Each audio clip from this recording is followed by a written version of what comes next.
Welcome back, everybody, to the Back Nine coverage of Round 1 of the 2020 Down East Players Cup, presented by Basket Bashers. I'm Brian Earhart, joined here again by Nathan Queen, walking us through the course.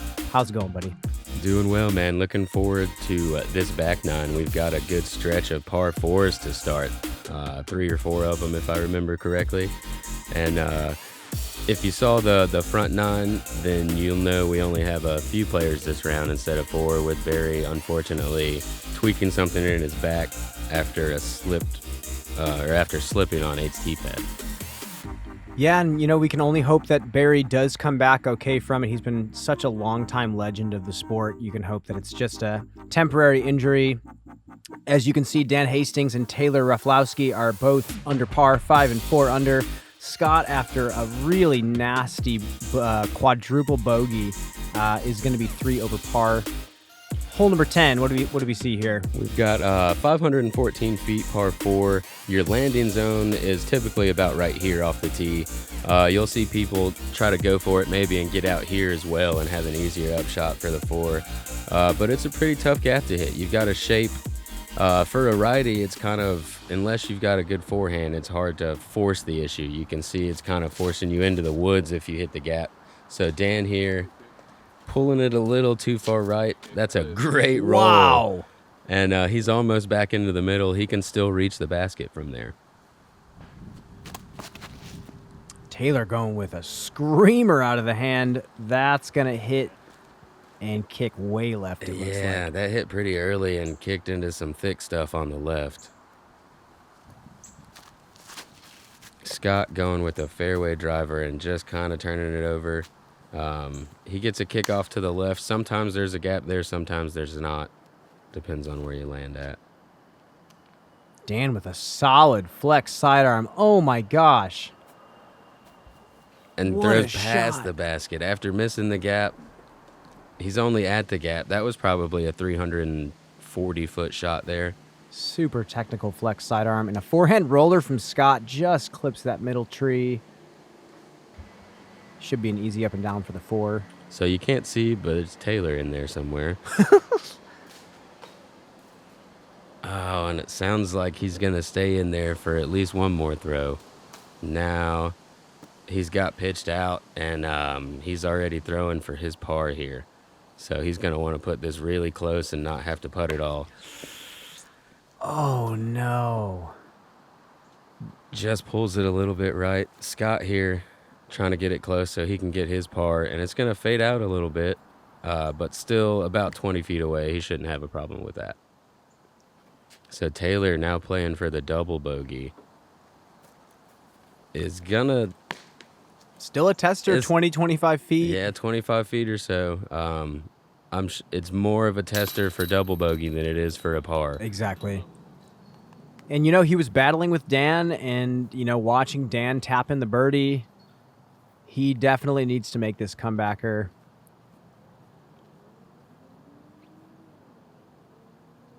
And Scott here as well. He just he missed the Mando on 9, so he's looking to get a par after a bogey on the last hole as well. He needs this to kind of get some momentum going again.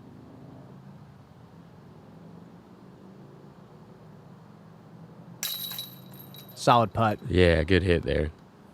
Chains liked it so much, they're still grabbing it.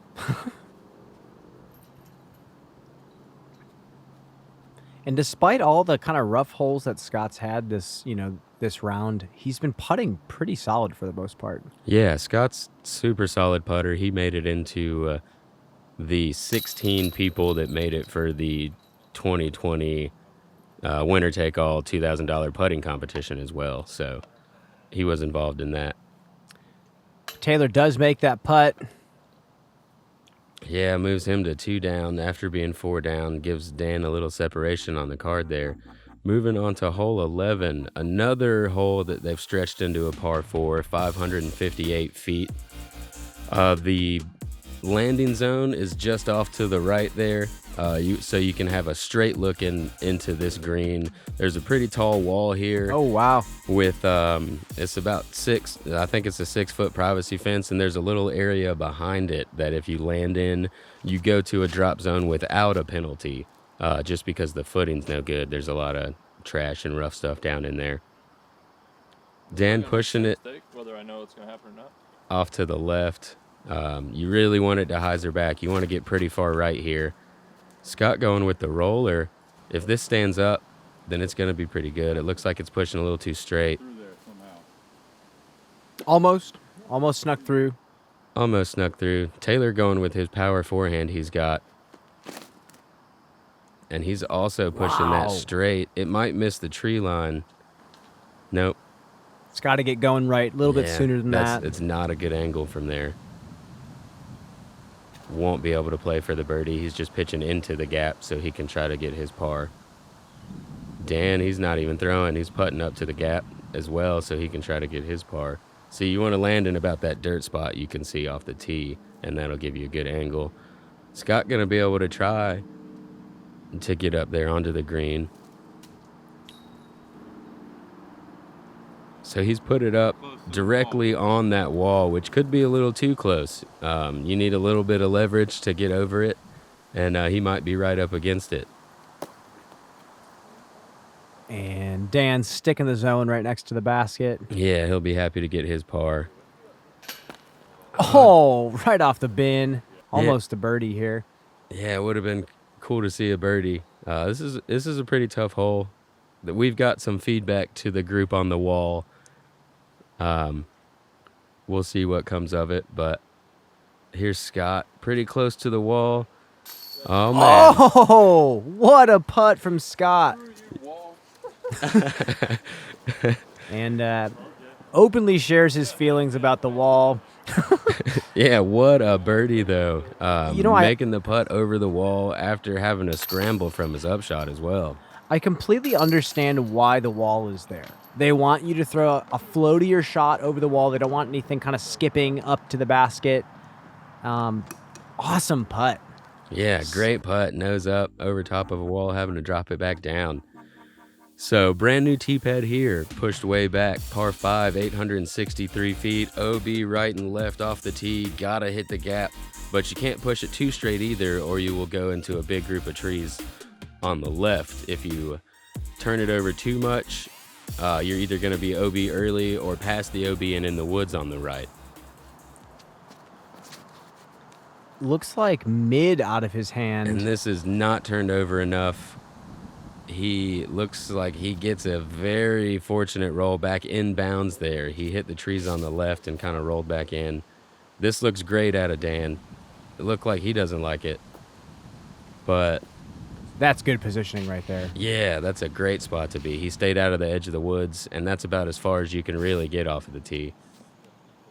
Solid little pop-up hyzer from Taylor. And if this will spike and not skip, it'll be good as well. Right to the short pad, not too bad. Oh, he's going aggressive on this Stand one. up. And You hate having to throw a shot like that, and it doesn't pay off. yeah, after getting lucky to stay in bounds on the first throw, just doesn't quite stand the roller up. And this needs to hyzer pretty quick. Yeah, that's going to go too long, OB. And Taylor just overpowers that forehand. Dan, after pretty much the perfect drive, almost makes the corner. If he can get about 15 feet past that tree, that's the ideal landing spot to throw into the green. He'll still have a look at it, but not exactly what he wanted. And Scott's in there early, a bunch of little trees. It's pretty hard to navigate through there. Taylor's going to have a pretty good look into the green from here. Oh, Pulls it just a bit wide, though. that is a tight funneling green. Dan still has enough room to go hyzer flick. And there's another birdie opportunity for Dan. Yeah, he gets it up there. Great shot from him, or great 3 shots from him, really. I was wondering where I'd see a North Carolina hook thumb. Yeah, Scott finally pulls it out for you, and he gets I don't think I would get through all those trees. That's a pretty great shot from there. Taylor's still trying to save his par, I believe. It looked like he was trying to throw that in there. He's been making so many of these circle's edge putts. Yeah, I guess that's why you try to throw it in if you're not worried about the 30-foot comeback. Exactly. And a slick little move getting the disc out of the basket, too. Overall, slick bogey from Taylor. That's a great putt to save that number. Absolutely.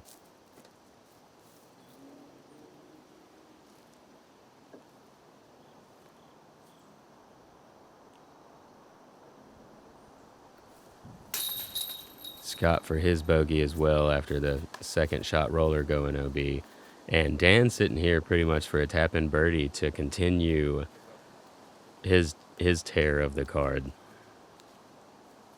Yeah, we've rarely seen a misfire from him that he hasn't been able to scramble his way out of.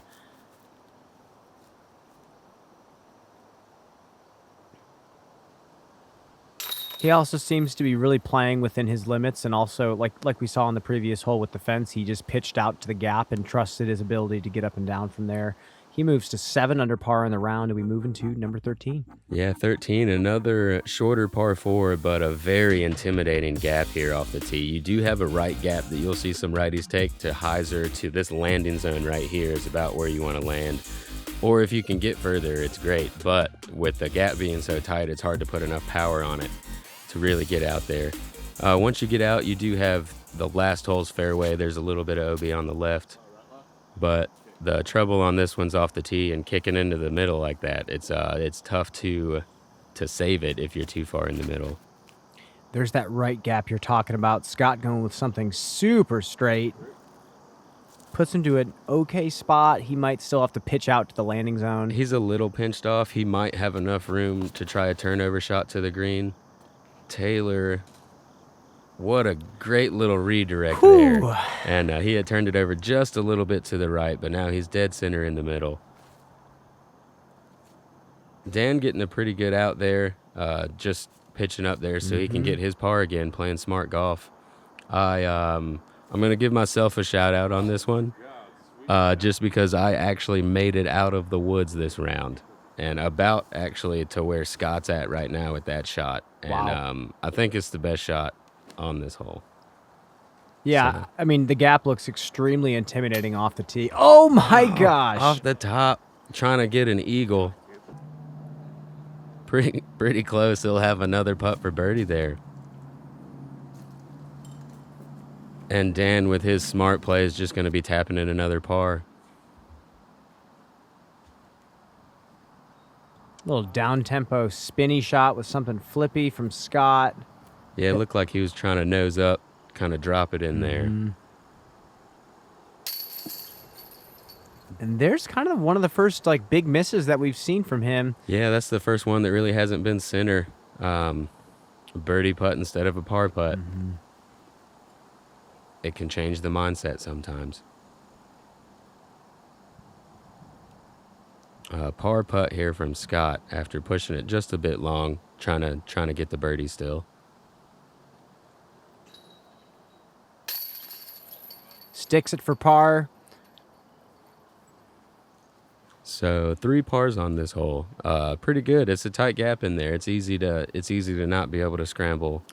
Seems like kind of the hole where you could be in the fairway, but you could just be off center by a little bit and still have a really tough shot to get to the basket.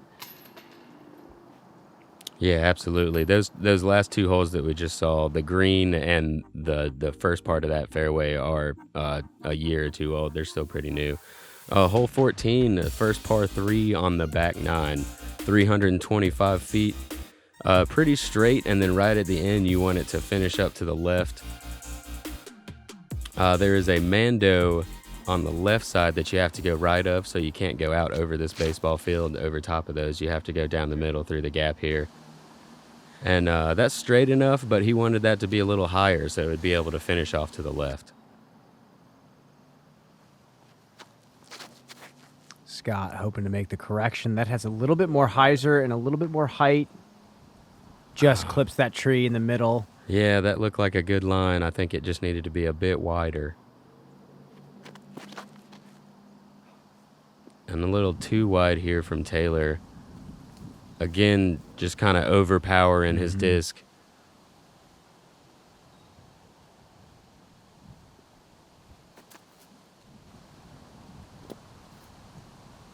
Scott is going to be right under the basket for a 3. Here's Dan from about 55.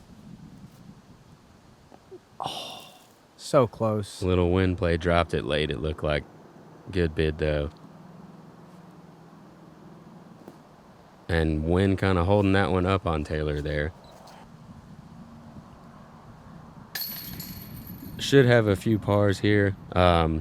It's kind of after you've played these tougher, tight gaps on the par 4s and you get to this par 3, you definitely want to get it. So these pars here feel weird, even though, you know, it's not a super tough par 3, but it's one you feel like you should get after you've just been fighting for birdies. Exactly. For a birdie 3. You really want to get the 2 here. So no birdies on this hole, and we are going to move into hole number 15. Back to a par 4 with a tight gap. This is about the only gap you have, the gap choice you have off the tee. Once you go through there, you want to get past this mulch and get up to about right here is ideal. A little further would be fine too, and then pitch around the corner to this elevated basket. Fun par 4 here. The tee shot, it's really tight to hit that gap. It's not super close to you, so you still got to throw a little bit before it gets there. Yeah, low ceiling too. And Dan oh my gosh, through that low ceiling, past the cameraman, and almost has a jump putt. Wow, that was a huge drive from Dan. Challenge the ceiling. And then Scott's going a more conservative play, just kind of a straight shot with some fade at the end. Yeah, great shot there from Scott. That's really what you want to do. Another good move on it from Taylor. That's got to get a flare. Solid positioning. Yeah, and he'll be looking straight from there. Straight at it. There's one tree in the middle that you'll have to miss that you saw Dan get pretty close to. And Scott just leaves it a little short. Yeah, that's a bunch of sand right there. That actually got me the first round as well. It doesn't skip up if it catch that sand and just stops. Guessing this is a tactic that he's flicking all over the place. A little bit short. Still have a good look for birdie. Dan trying to make sure he still hasn't had to putt in a while. That's going to be another tap-in birdie for Dan. Oh, and you could hear it. He knew out of his hand it was a little low. Elevated baskets are tough to putt on, especially from distance. It's scary to give it a true bid. Especially with the wind blowing, it kind of shrinks the green a little bit. Yeah, Taylor able to get his birdie. Good hole from him. Yeah, just a couple big numbers that he took. The rest of his round has been pretty solid for the most part. Like you said, though, hasn't been able to get a string of birdies going yet. Dan moves to 8 under par after a pretty routine up and down. Yeah, he's got a clean round going through. Just not doing too much special, but getting the birdies where he can and saving his pars when he needs to. Exactly. So moving into hole 16 here, you can't see the basket from the tee. Mando to the right of this tree, 274 feet. You want to push it towards that first tree you see right there and then let it fade off to the left. It's a little bit downhill at the green, so if you leave it short, it's a little faster putt than you want. Dan going low driver. Yeah, a little early left. And if that wouldn't have caught the hill, I think it would have been probably about 40 feet. But he'll have that fast green I was talking about from there. This looks better out of Taylor if it doesn't hit. Still a little bit low. Yeah, just a little bit too low. It stood up and didn't catch a flare. It just kind of skidded straight. And this is absolutely a hole that a righty backhand wants to get. So it's pretty surprising here to not see anybody really close. Dan trying to give it a run because he really wants the 2 here. He'll still have a fairly short putt, 20-25 feet for the par. Ooh. Good bid there from Scott. Getting it up high enough this time, just a bit off to the right. And you could kind of see he pulled that out of his hand. So tough hole here for the feature group. So kind of surprising to not see a 2 on this one. Yeah, the first couple drives were just low out of the hand, and you knew it. And then, third player tries to overcompensate, and it's easy to tell yourself, don't throw it low and then throw it way too high. Yeah, that's one of the things that I've kind of tried to learn while I've been out on tour is don't pay too much attention to what other people are doing. Yeah, everyone's discs fly differently. Everyone attacks the holes with different types of angles. It's definitely good to watch. Yes. Like, watch other people and see what their shots do, but don't base your shot solely off of that. Exactly. Especially being a lefty, we really don't have that many shots to mimic anyway, so. Very true. So hole 17, 304 feet. There's kind of a righty straight to flex shot or a lefty or righty forehand over here. You kind of want to push it straight. The basket's actually moved back to about 6 feet away from those flags and raised. If you go OB at any point, you go to a drop zone that's about 40 feet away, looking directly at the OB. And Dan has pushed it just a little bit too far left. He had about the right line. You just wanted to hyzer a bit earlier. This is a tough one to reach. The angle over here is not just a straight hyzer. You see, that was on a hyzer the whole time, and he's coming up early. Skips through the trees, though, and is able to have a putt at it. Yeah, it looks like you really have to control kind of the point in which it begins flaring and hitting the ground. And here's Scott with that kind of straight flex shot I was talking about. You want to go a little further right than that, and he's going to catch those trees in the middle. That's a layup from there with as close. Well, for me, Yeah. We'll see what. Yep, there it is. Yeah, kind of a very precise angle that these players are having to hit in this hole. And this is a scary putt for Dan. He's hyzering back towards the OB here. Wondering if we'll see any ante out of his hand.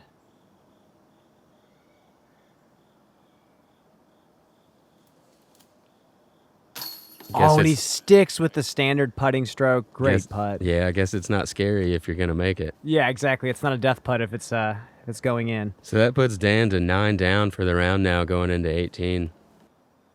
Great putt there and a great round going. Taylor also with a chance for the birdie. See if he can fix.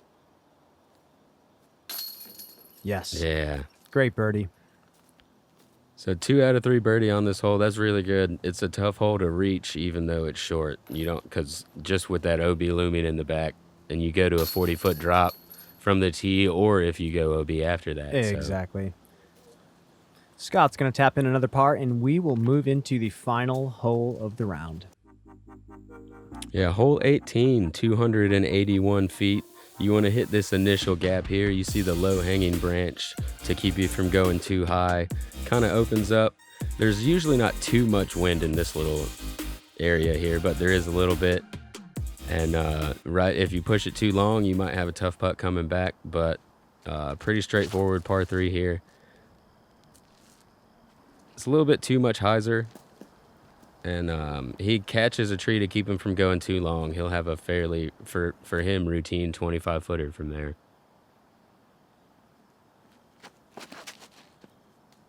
Inside from Taylor, but it actually might pay off. Oh, what a way to finish the round. I've never seen that before. It's the local route, the classic inside push-up hyzer. Scott going wide hyzer. And he thought it was a little short, but had just enough hyzer to skip on up there. So, little blessing from the disc golf gods for Taylor. Yeah, gonna go ahead and tap in his birdie to finish the round at 4 down. He was the winner last year. I got back from tour, and he beat me by 6. Wow. So shout out to him for the win last year. Good playing today. 4 down, just a couple bad holes. So Scott, after a rough round, looking to finish on a positive note with a birdie. He's a much better player than his score has showcased for the day. You see that 8 there being the main thing. And you saw it. You saw it in all the big putts he hit, some of the smooth drives that he was throwing. Just a rough round for him. And then Dan to get to the double digits for the round. Great round. Yeah, great round from Dan here. 10 down. Sigh of relief coming from him. He knows where he's at. Yeah, bogey free always feels good. It doesn't really matter where you're at. No bogeys feels good. 10 down feels good. Great round there. Oh, yeah. And there you have it. There's round 1 at the Meadow. Awesome round from Dan Hastings. Taylor definitely battling back after a couple rough numbers, and Scott did the best he could after that rough 8 on hole 7. Yeah, so for round 2, we'll be moving to a new course in Farmville, North Carolina, Farmville Disc Golf Course. And we look forward to seeing you guys out there. Ricky Wysocki with the lead, 12 down. Paul Ulibarri and myself will be on the next card. Again, thank you all so much for supporting Gatekeeper Media. We will see you in round 2. See you out there.